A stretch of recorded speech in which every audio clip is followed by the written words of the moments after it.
You may not believe it, but there were 3.6 million job openings at the end of 2012, and about 80% of available jobs are never advertised by employers. Hello, my name is Katherine Walker, and our presentation today will be about the job search, resumes, and cover letters. The first step in preparing for a successful job search is identifying your interests and goals. You can do this by analyzing your likes and dislikes and by answering specific questions about certain careers. Next, you should evaluate and decide on what qualifications you possess and how you can prove those qualifications to potential employers. You must also recognize employment trends in today's workforce. People tend to feel less secure after downsizing, outsourcing, and outshoring of jobs. Jobs are also becoming more flexible and less permanent in today's work environment. Another thing you shouldn't forget is that small businesses employ over half of all employees in the private sector. And finally, today, you must choose a career path by learning about yourself, the job market, and the employment process. Career information can be found at campus career centers, from the web, classified ads, and other professional organizations. Summer jobs and internships are also great to learn about a career and network with other people. You can also interview someone from your chosen field and complete volunteer work with a company of your choice. Nowadays, searching for a job may be as easy as getting up off the couch, grabbing a laptop or a computer, and beginning your online job search. Now, it seems pretty simple, but there's more than meets the eye. Most successful online job seekers, they start looking at job boards such as College Grad, Career Builder, and Monster. Now, whenever you do this, you're going to want to stay on the professional, corporate, social media, and local employment websites. That way you you just keep it a safe search. You can conduct an online safe search by keeping what you post private, keeping what you post about your references private, watching what you post about your personal information, just any way that you can avoid the risk of getting hurt or hurting anyone around you. Now, most jobs nowadays, they're conducted through contacts. Now that means in person, not online. Most successful job seekers through contacts, they launch a wide variety of techniques. Now, a thorough way to go about searching for a job through contacts would either be attending a career fair, checking the classified ads, even stopping by your local business and just picking up an application. Now, if you follow all of these techniques through online and through contacts, this will surely help you land a job with the career of your dreams and the employer of your dreams. Hello, my name is Philip Baker, and in this world, it may seem like the job search is an impossible task for even the best of us. But I'm here to tell you that it's not. And the way it's not is through your resume. Customizing your resume will allow you to look specific and special when job hunters are coming your way. If your resume is customized, it won't look so much like everyone else's. So make it your own. Also, don't worry about the length. You might have heard many times that it needs to be one page.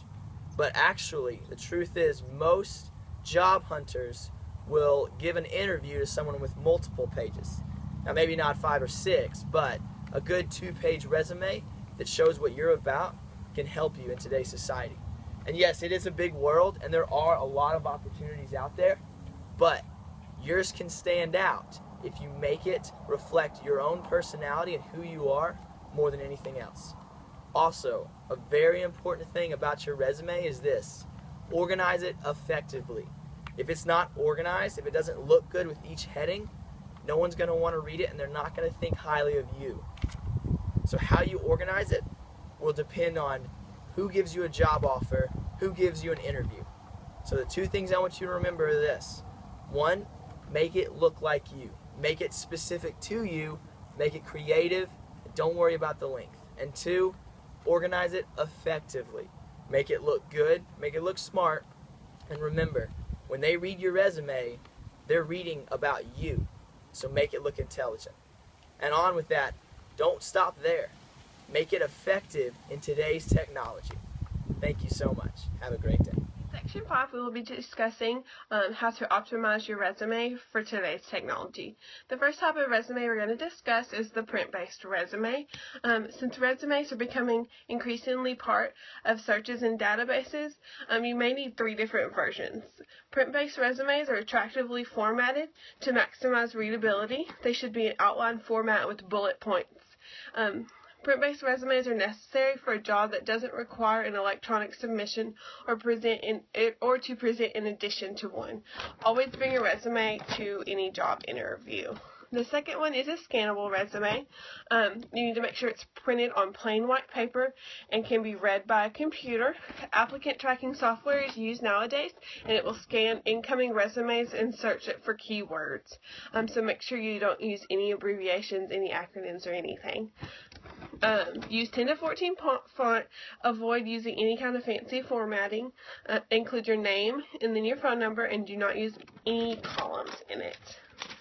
The third one is showcasing your qualifications in an e-portfolio or a video resume. An e-portfolio offers links to examples of jobs that you've done and can show you a little bit more about yourself through hyperlinks and stuff like that.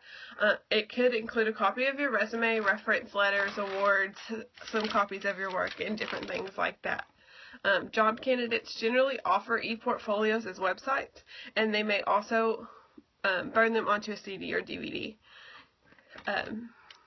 Some advantages they can be viewed from the employer's convenience and can be seen by many people at one time. Video resumes can be risky to make and aren't suitable for every job, so use a profile candidate's presentation, speaking, or creative skills.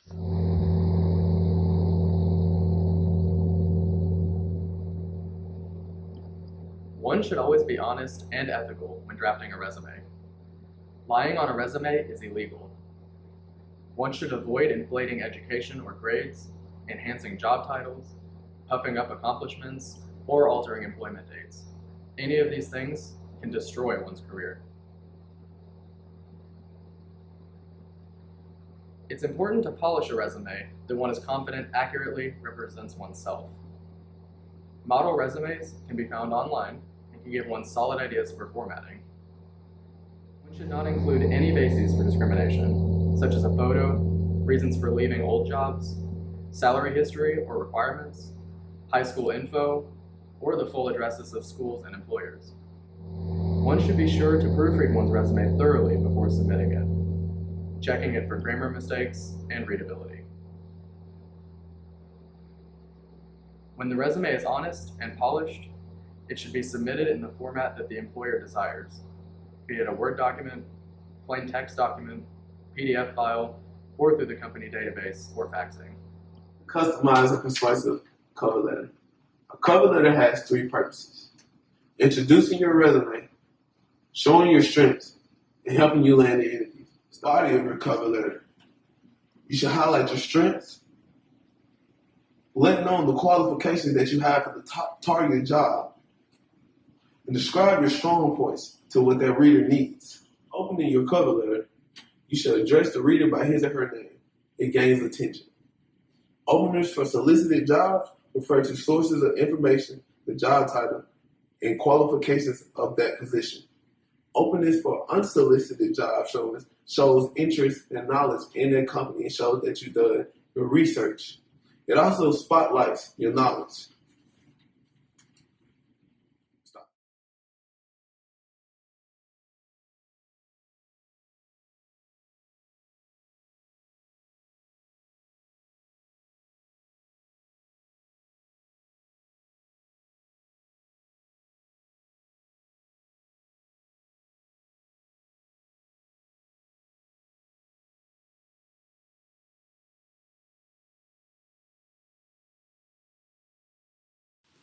Thank you all for taking the time to listen to our presentation today.